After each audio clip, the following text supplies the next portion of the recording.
We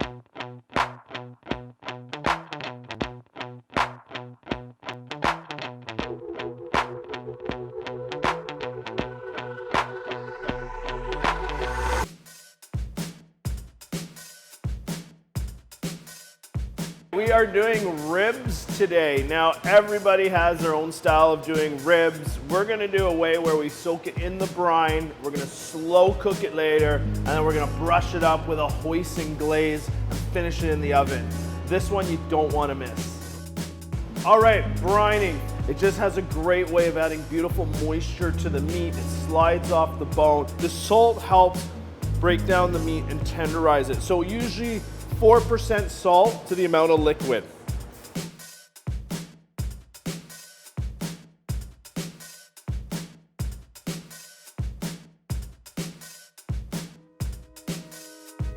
We are gonna get baby back ribs into the brine. Our brine now, it's cold.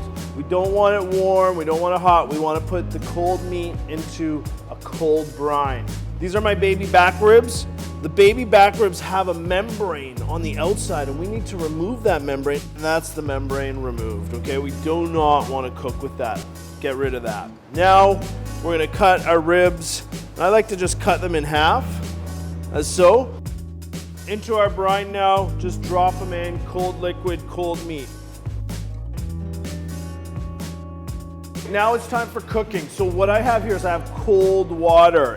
We use cold water for two reasons. It helps all the impurities come to the surface, and it keeps the liquid clear if we want to use that for a stock after. And those are going to take about 2 hours at a low simmer until they're almost falling off the bone, and then we'll glaze them and get them ready for the oven. So our ribs have been cooking for a couple of hours now. Now we're going to get them ready for glazing. So they might not look pretty now, but now we have to kind of put that nice lathered hoisin over top with a little sambal. There's a little sesame in here as well.